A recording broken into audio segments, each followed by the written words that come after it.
There's a specific kind of week. Maybe you've had one, where everything breaks at the same time. Not one bad thing. Everything. You get the call about the diagnosis on a Tuesday. Wednesday, your boss tells you the position is being eliminated. By Friday, the person you thought you could call isn't answering anymore. And somewhere in the middle of all of it, you find yourself standing in your kitchen at 2 in the morning, staring at nothing, thinking, I don't know how to hold all of this. That is exactly the moment the Stoics built their philosophy for. Not the good days.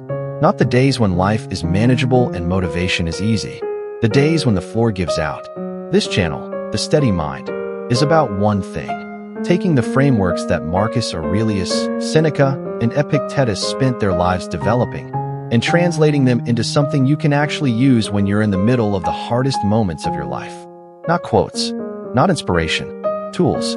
In this video, I'm going to give you 3 of them, and I'm going to show you exactly how to use each one, not in theory, but in the specific situations most of us are actually facing. If you've never read a word of Stoic philosophy, that's fine. You don't need to.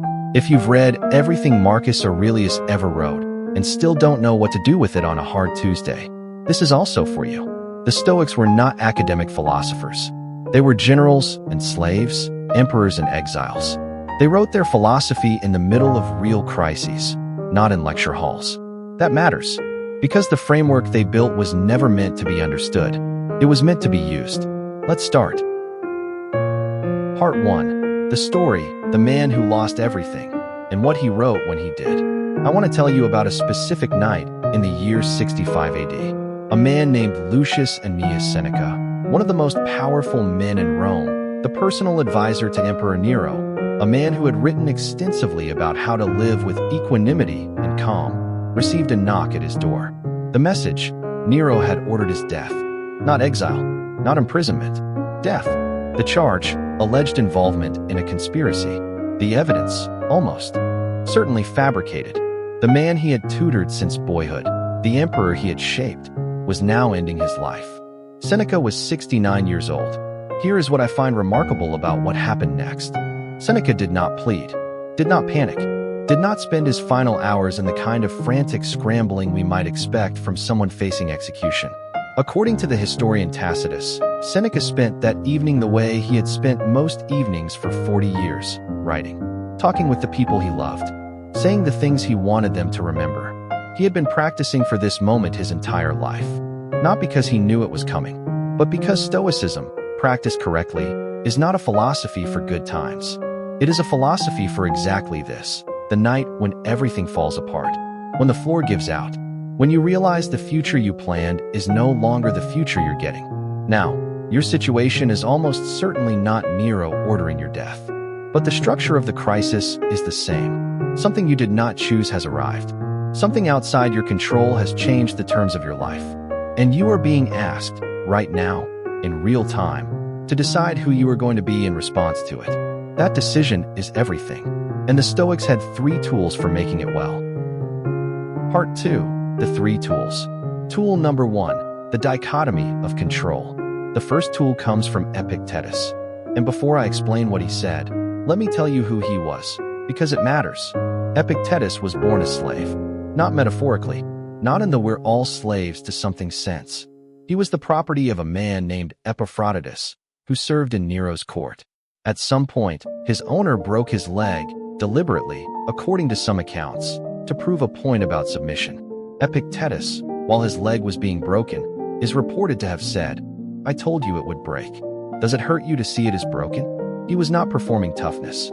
He was demonstrating a principle he would spend the rest of his life teaching. The only thing that is truly yours is your response. Here is how he wrote it in the Enchiridion, one of the most important sentences in the history of philosophy. Some things are in our control and others are not.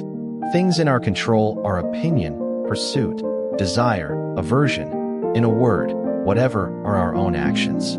Things not in our control are body, reputation, command, and in one word, whatever are not our own actions. Read that again. Body, reputation, what other people think, what other people do, whether you get the job, whether the market holds, whether the diagnosis is what you feared, not in your control. Your opinion of events, your response, what you pursue, what you choose to value, yours. Always.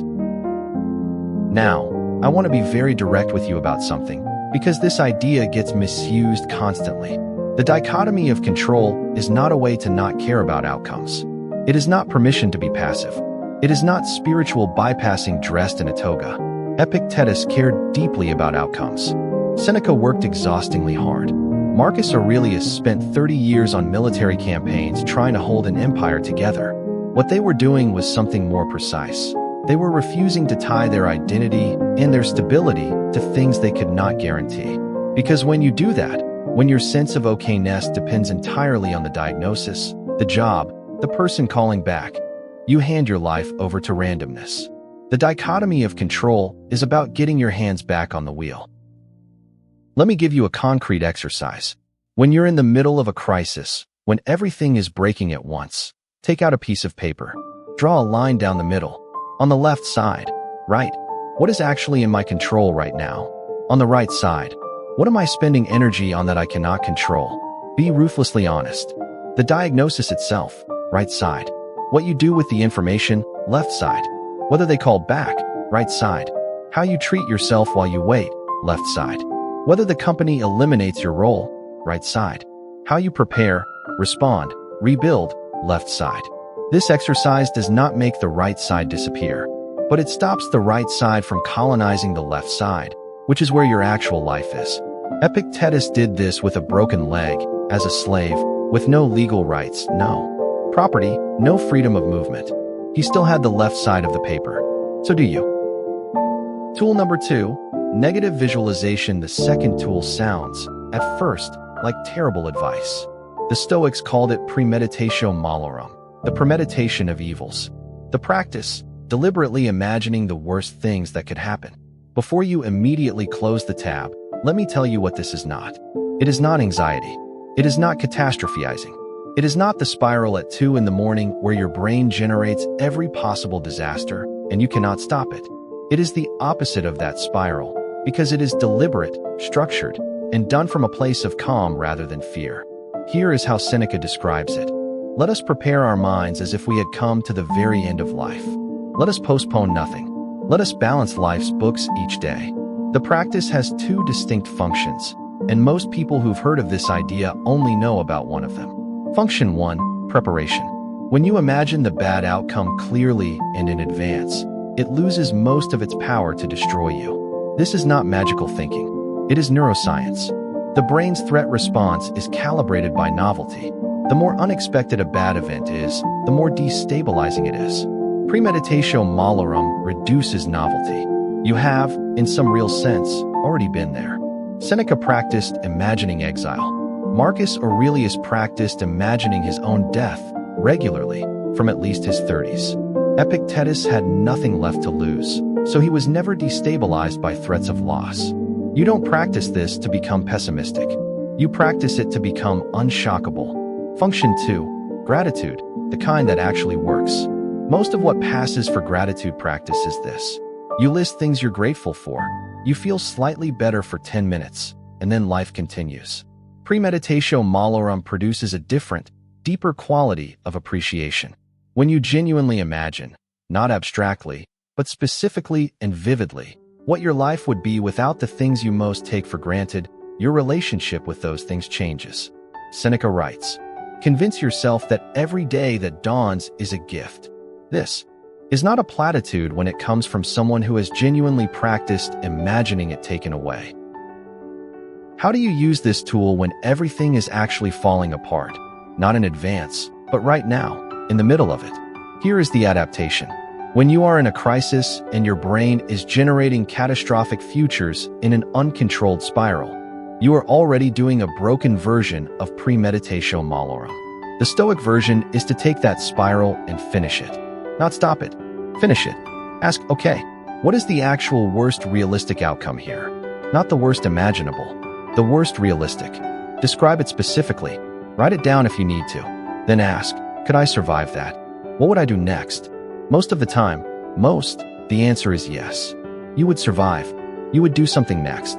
You have survived every single bad day of your life so far. Your success rate is 100%.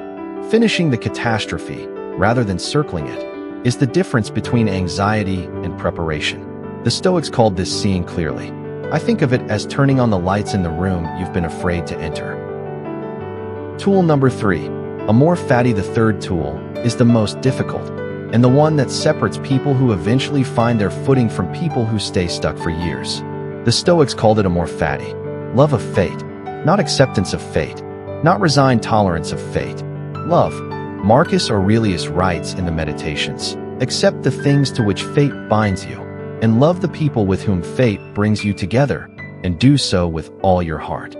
And elsewhere, a blazing fire makes flame and brightness out of everything that is thrown into it. I want to be careful here, because Amor Fati is the most misunderstood of the Stoic tools. It is not. Everything happens for a reason. This is part of God's plan. The universe is sending you a message. The Stoics were not, by and large, sentimental about fate. Marcus Aurelius watched his children die. He watched his closest advisors betray him. He spent nearly his entire reign at war. He knew the empire he was fighting to preserve would eventually fall anyway. He did not believe these things were secretly good.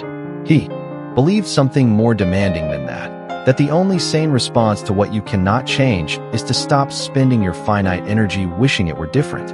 Here is how I think about Amor Fati in practice. Imagine two people who both lose their jobs in a layoff on the same day.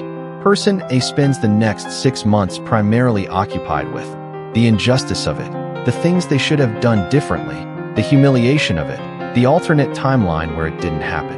Person B spends the next 6 months primarily occupied with what is actually available to them now, what they've learned about the industry, what they might build next, who they want to become in this new chapter. Neither person is pretending the job loss was good, but person B has redirected the energy that person A is burning on an event that cannot be changed. Amor Fati is not about your feelings toward what happened. It is about where you direct your finite human energy in response to it. You are allowed to grieve. You are allowed to be angry. The Stoic question is, how long are you going to let an unchangeable past determine an as yet unwritten future? Marcus Aurelius had a phrase he returned to constantly in the Meditations. He would describe a situation, a betrayal, a setback, a frustration, and then ask himself, what does the situation demand? Not, what do I feel about it? Not, what do I wish had happened? What does it demand? That is Amor Fati in its most practical form. Not loving what happened, loving, or at minimum, fully accepting the situation as the raw material you are working with. Because it is, in fact, the only raw material you have. Part 3. Integration. How these 3 tools work together, and when to use each one. 3 tools. Let me show you how they work together, because individually they're useful, but together they form something closer to a complete framework for crisis. When everything is falling apart at once, your mind is doing 3 things simultaneously. It is trying to control things it cannot control. That is anxiety. It is catastrophizing, generating unfinished, spiraling worst-case scenarios. That is dread. It is resisting reality, fighting against what has already happened or cannot be changed. That is suffering. 1 tool for each. The dichotomy of control addresses the anxiety. Every time you catch yourself spending energy on the right side of the paper, the things you cannot change, you bring yourself back to the left. What can I actually do? Not tomorrow. Right now? That question alone can return you to solid ground when the spiral starts. Premeditatio Malorum addresses the dread. When the catastrophizing is happening, when your brain is generating futures you haven't finished, you finish them. You see the worst realistic outcome clearly. You ask whether you could survive it.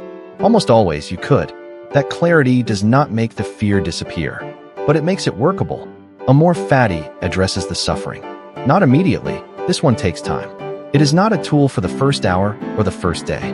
But when you have caught your breath, when the acute crisis has settled into the long process of rebuilding, the question, what does this situation demand of me, is the question that turns the page. The Stoics did not promise that this framework would make hard things easy.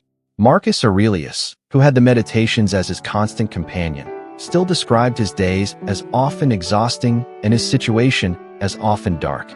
Seneca, who wrote some of the most beautiful letters ever written about equanimity and peace, described his own mind as frequently restless. Epictetus, who arguably practiced Stoicism more completely than any of them, acknowledged that the practice never becomes automatic. You have to choose it every time, on every hard day. What they did promise is this, that having a framework, having actual tools to return to when the floor gives out, is the difference between a crisis that defines you and a crisis that refines you. The framework does not remove the weight. It teaches you how to carry it without being crushed. I want to end with something Marcus Aurelius wrote in Book 4 of the Meditations, a passage I've returned to more times than I can count. He writes, "You have power over your mind, not outside events. Realize this, and you will find strength." That sentence is not a bumper sticker. It is the conclusion of a man who governed the largest empire in the world, who lost more than most of us will ever lose, who faced crises daily for 30 years, and who chose, every single day, to come back to the one thing that could not be taken from him. The way he used his mind. That is yours, too, on every day, including the days when everything falls apart at once. 3 tools to take with you today. The dichotomy of control. Separate what you can act on from what you can't. Work only on the left side of the paper. Premeditatio Malorum. Finish the catastrophe. See the worst clearly, determine you could survive it, and return to the present. Amor, Fati. Ask not why did this happen, but what does this situation demand? In the next video on this channel, we're going to take these tools into a specific situation that a lot of people are navigating right now, job loss.